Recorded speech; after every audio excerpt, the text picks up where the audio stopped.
What's going on, guys? Welcome to another episode review for Rurouni Kenshin season two, season two.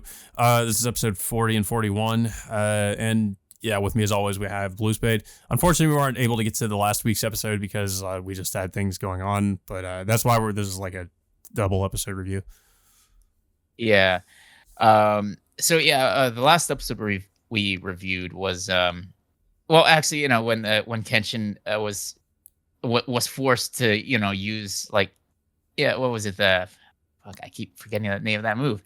It was basically a more I guess technically a more refined version of the Hiten Mitsurugi Ryo. There was also another technique that his master taught to him as well. But I think really the main one, I think the one he used was the newer version of the Hiten Mitsurugi Ryo, which I think he explained last episode. It does like 9 consecutive like attacks at the same time. Yeah. And so by the end of that episode, Kenshin succeeds in I guess in executing that move against his master, and then of course he sustains because it was a Sakaboto, it just made like a gigantic bruise across his torso, and it looks like that he was about to die from this. So Kenshin tries to save his life, I guess, by giving him this medicine that he found in his cabin, which he eventually recovers from. But his master reveals that that medicine was just completely made up and fake. Yeah. So he just basically just worried for nothing. And he reveals the reason why he didn't immediately die from that attack is because how Kenshin's current Sakaboto is designed in a specific way in which a lot of his attacks won't be as fatal as it was. Even if he had his first Sakaboto. I think he pointed out too that the Sakaboto was also coming loose, or like part of it was like the blade was starting to was loose, so like it didn't have as much impact. Yeah, it's I think it has something to do with it's like the attachment in the handles, in which you put you put a little pin on the handle area. But he mentions like you mentioned, it's loose at a certain point of that handle, which I guess it doesn't inflict as much damage to the opponent as it did before, as his first Sakaboto. So it lessens the impact in a way which it won't really kill the person, I guess. Yeah. Well, I mean, in the first place, like Kenshin, really, from what I understand, at least the reason he uses the Sakaboto is so that he doesn't kill anybody. Yeah. But of course his master acknowledges that he's worthy to be his successor. But of course, Kenshin refuses and decides. Well, he asks his master to protect. I guess the people in the tea house. So I mean, his master's reluctant to do so, but I guess he in the end he eventually agrees. I guess by the end of it. Yeah, and there's a comedic scene where when his master says that he's worthy to become his successor, Kenshin imagines himself wearing the cape that his master wears, which would honestly would look pretty ridiculous. Yeah. Yeah, so it feels like I don't know if you noticed, but it feels like to me there was a lot more comedy in this episode and also the next one.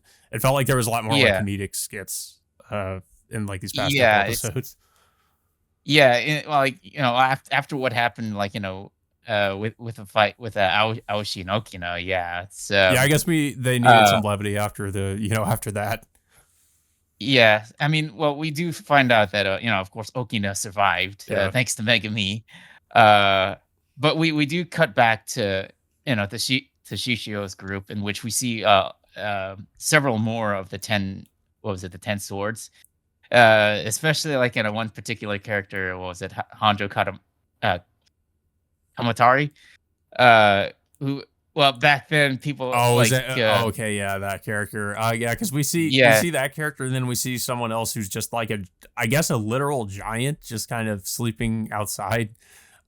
yeah. But yeah, I think what you're about to say is, of course, is everybody assumed this was a woman because that was my first assumption when I saw this character, and I actually because I thought the subtitles were wrong because like they referred to her as a guy, and then I looked into it, and of course it is a guy. So yeah, of course, I guess it's just one of those characters who's, I guess, like a femboy or something. Like it is a guy, but it just looks like a woman. So, and also this person seems to also be obsessed with Shishio, and I guess is like I vying for mean, his attention. I yeah. Well, I mean, well, Yumi wasn't pointed out in this episode that that that Honjo's a man Yeah, in this episode. So, I mean, that already just immediately confirms this. I well, yeah, mean, understandably, most people who haven't watched this show would immediately think that Honjo is a woman, but of course, I mean, for people who watch the show already knows this fact. yeah. Um, But which I'm kind of glad they kind of like I like they still keep it faithful in a way, in a sense. But yeah, but yeah, we do get Shishio and the 10 swords being grouped up together, and him announcing that they overthrow the Meiji government and create their own no, like I guess create their own era in Japan. And I think what else happens in this episode? well, Think, I don't think there was there's some more stuff with Aoshi. Like, I mean, there's like a conversation. The guy that smiles all the time. y- It- yeah, fuck, I forgot his name. Uh, yeah, but like Aoshi asks him if like what his reason is, for joining Shishio, and we only get like a brief flashback scene of like what happened to him. I think But he asked Aoshi that because yeah, we yeah, get like a flashback of his backstory, but I'm wondering if they're gonna go more into it because they show something that happened to him, but we only get like a few seconds of it. yeah, oh yeah, it was Yeah, Sojiro. Yeah, so Sojiro, like he's still, well, like I said, like you said, like we only get like a small snippet of what happened with Sojiro, but he doesn't really give Aoshi a full answer as to why he joined Shisho in the first place. Um, so yeah, but yeah, but yeah, I think that's where we end off from that episode, and then of course the following episode, we see Shishio's like men. I guess they're attempting to dress or just pour oil like all over the city of Kyoto, in preparation for their upcoming attack later that night. mhm. But of course, some of them get arrested, uh, by I think by Saito, who of course interrogates one of them, uh, about the upcoming attack, and then of course, Sanosuke, of course, is also there. I think they also try to interrogate Cho again, asking like what else Shishio is going to end up doing, but Cho, like, pretty much Cho just gives them nothing. And then well, even when like Saito and Sanosuke tell him that that he's going to end up dying, from the upcoming attack, and then like, well, Cho doesn't really even care, uh, and he believes that even during the attack he'll find some way to escape the prison that he's in. Yeah. And then there's also some more comedic scenes with Sagura or Sanosuke just going to eat at that one restaurant and Yeah, sort of like just eating everything there, but not really not having any money to pay for it. So yeah, she just forces him and then to split logs, but of course we see that he ends up doing the technique he learned to just like split or to smash stones just to use it on the logs, and instead of splitting them, it just he just crushes all of the logs. yeah, pretty much into a whole pile of Yeah, sawdust in the end. But yeah, eventually Kenshin returns to the city, but of course he gets apprehended by the police. But Kenshin voluntarily gets taken to I guess, at the police station where Saito's at, and then of course Sanosuke shows up out of nowhere, punching Kenshin in the face, which takes Well, Kenshin by surprise, as asking why he's even there. yeah. So before this happened too, that him and Saito basically discuss what Shishio's plan seems to be, because they're all preparing for the Kyoto fire that he plans on, which I thought was weird, that they all know in advance, like, when he's going to carry this out, like what he's going to do, that he's going to set Kyoto on fire. So I thought that was a little bit too convenient that they knew about his plan. But of course there's more to his plan, which they find out that the Kyoto fire is basically just a huge diversion, and that Shishio is going to use a ship to go over to basically take to Tokyo Bay, or to Tokyo Harbor, and just like I guess bombard it with cannon fire, which we heard earlier in a previous episode that Shishio like was talking to one of his underlings about readying the ship.